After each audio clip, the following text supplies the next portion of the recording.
அன்புள்ள சகோதர சகோதரிகளே, நம் ஆண்டவராகிய இயேசு கிறிஸ்துவின் அருளும் கடவுளின் அன்பும் பரிசுத்த ஆவியானவரின் நட்புறவும் நம் அனைவரோடும் இருப்பதாக. நாம் இன்றைக்கு எடுத்திருக்கிற தியான பகுதி திருப்பாடல் 91 14 முதல் 16 முடிய. அவர்கள் என் மீது அன்பு கூர்ந்ததால் அவர்களை விடுவிப்பேன்.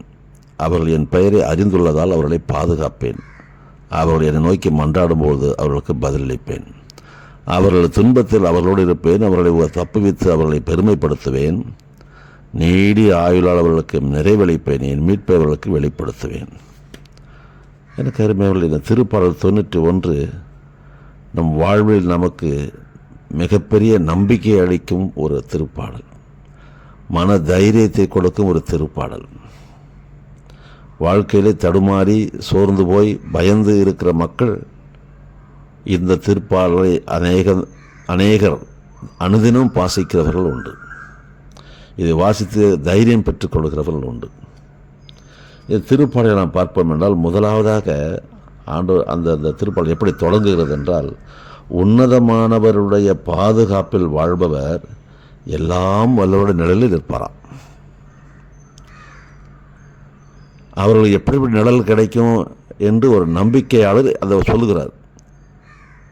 வலது பக்கத்தில் 1000 விழுந்தாலும் இடது பக்கம் பயணம் என்ன எதுவும் தீங்கு பண்ணாது. என் கல்லில் மோதாதிபதி என்னை பாதுகாப்பார். அவர் தூதர்கள் கைகளை தாங்கிக்கிடுவாங்க என்று பல காரியங்களை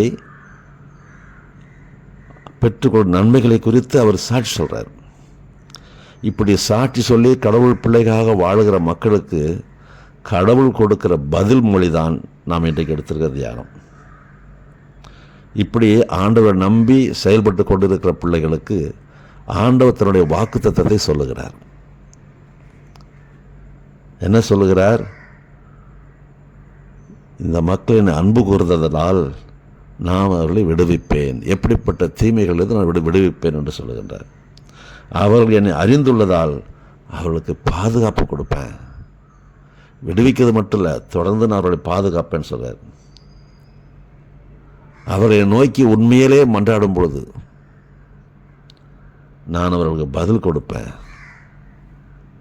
அது மாத்திரமல்ல, எப்படிப்பட்ட துன்பத்தில் அவர்கள் வாழ்ந்தாலும், துயரத்தில் வாழ்ந்தாலும், கடனில் மூழ்கினாலும், நம்பிக்கை இழக்கிற சூழல் இருந்தாலும், நான் அவர்கள் உடனிருந்து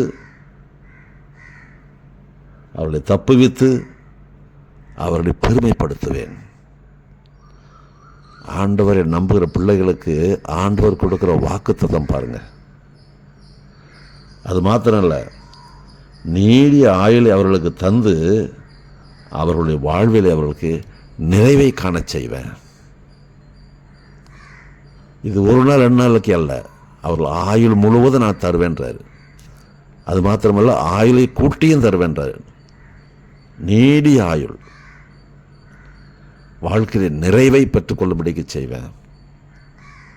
இந்த நிறைவு தான் இன்றைக்கி நமக்கு பெரும்பாலானவர்களுக்கு கொஞ்சம் கிட்டாத காரியமாக இருக்கிறது. ஒன்று இருக்கும், ஒன்று இருக்காது. ஆனால் ஆண்டவர் சொல்லுகிறார், இப்படி ஆண்டவரை நம்பி அவருடைய பாதுகாப்பில் வாழுகிற பிள்ளைகளுக்கு, அவருடைய நிழலில் வாழுகிற பிள்ளைகளுக்கு ஆண்டவர் சொல்லுகின்றார், நான் நீடிய ஆயுளை தந்து அவர் வாழ்விலே நிறைவை காணும்படி செய்வேன். கடைசியாக என் மீட்பை அவர்களுக்கு வெளிப்படுத்துவேன். அந்த கடைசி மீட்பு என்னுடைய மறு உலக வாழ்வை அவர்களுக்கு நான் காட்டுவேன், அவர் வெளிப்படுத்துவேன். அவர் என்னோடு கூட விண்ணுலகிற்கு பயணமாவாங்க. நான் திரும்பி வந்து அழைத்து செல்ல வரும்போது என்னோட பயணமாவாங்கிற நம்பிக்கையை நமக்கு கொடுக்கின்றார். எனவே எனக்கு அன்பார்ந்தவர்களே, இந்த நம்பிக்கையை பெற்றவர்களாக நாம் அந்த உன்னதமானவருடைய பாதுகாப்பிலே எல்லாவற்றையும் செய்ய வல்லவரான ஆண்டவருடைய நிழலில் இருக்கும்படியான வாழ்க்கை அமைத்துக்கொள்வோம். ஆண்டவனுக்கு நிறைவான வாழ்க்கையை கொடுப்பார். ஜெபிக்கலாமா?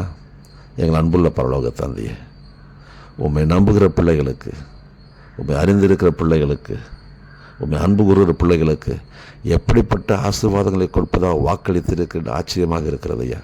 அப்படிப்பட்ட வாக்குத்தத்த ஆசீர்வாதங்களை நாங்களும் எங்கள் குடும்பத்தாரும் பெற்றுக்கொள்ள எங்களுக்கு உதவி செய்வீராக. மீட்பர் ரமேஷின் பல ஜெபிக்கிறோம் நல்ல பிதாவே, ஆமென். ஆண்டவர் நம் யாவரையும் ஆசீர்வதிப்பாராக. அன்புடன் விக்டர் பாக்கியம்.